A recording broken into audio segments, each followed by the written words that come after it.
have to slip out and head back north. How about, you want to slide up there? We've got, I like the lady waving her arm. That was new. Let's do that. We'll break turn. Yes, go ahead. Okay. Yes. Plus, my mom has red hair, so.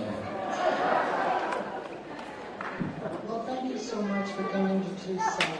It's bet. nice to know that the politicians haven't forgotten us.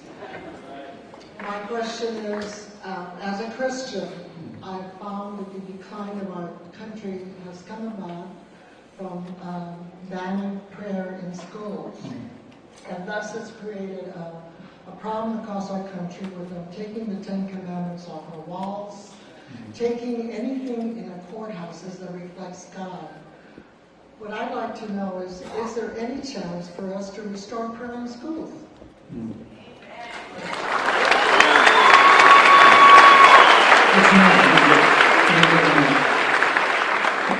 Linda?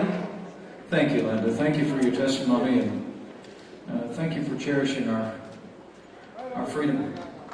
Thank you for cherishing our freedom. You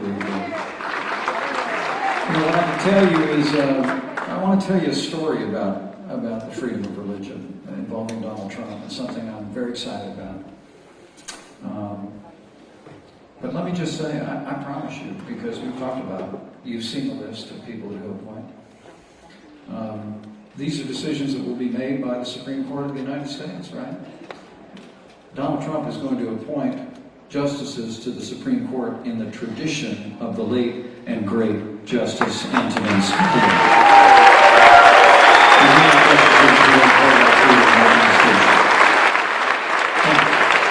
I got to tell you a story, though. I got to tell you a story, and I'm running up against it here, but this is very exciting to me, because when we talk about freedom of religion, there's a great story. When you think about, I got an American history degree when I was in college.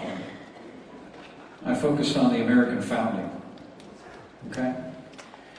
Which, getting an American history degree at a small college in southern Indiana, I was able to get a job at college.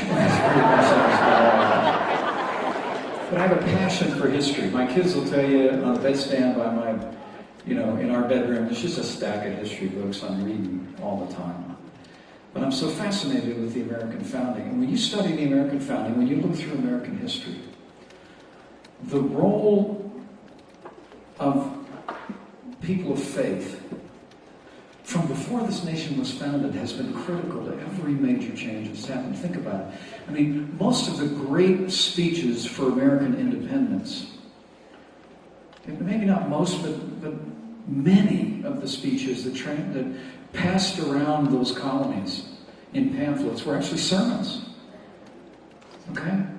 And when you think about the abolition of slavery, it was the moral voices of Harriet Beecher Stowe's father and others who convicted a nation to end slavery once and for all under President Lincoln.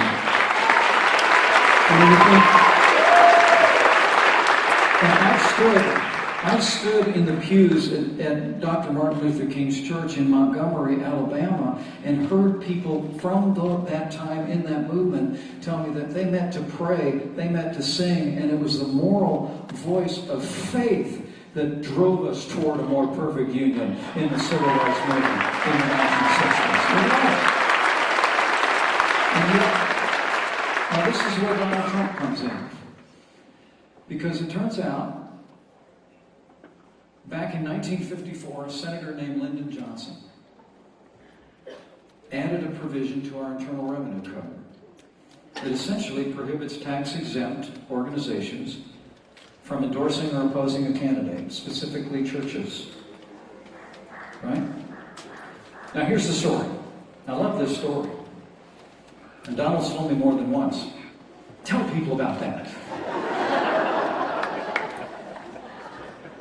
He's in a meeting with a bunch of pastors about 6 months ago. And they were all expressing their strong support for him. They sense his heart. They sense his passion, his stand for the right to life, his stand for the values that we care about, and the Constitution. And then he said to them, well, why don't you go back and tell people at your church? And they said, well, we can't. And he said, why? And they said, the Johnson Amendment. The churches, and go back, and if you're in a church, synagogue, or any faith community, go ask the leaders. They'll tell you, their lawyers will tell them, we're going to put our tax-exempt status at risk if we speak out boldly. Okay? Now, I like to put it this way. Politicians always ask what. Leaders ask why.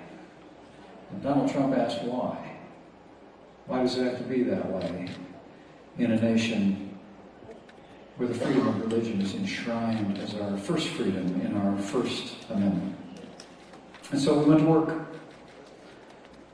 And a couple weeks ago, for the first time in the history of the Republican Party, a provision was added to the platform of the party to repeal the Johnson Amendment.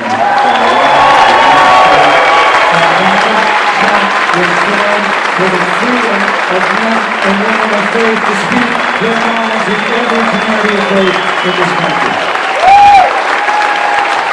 Praise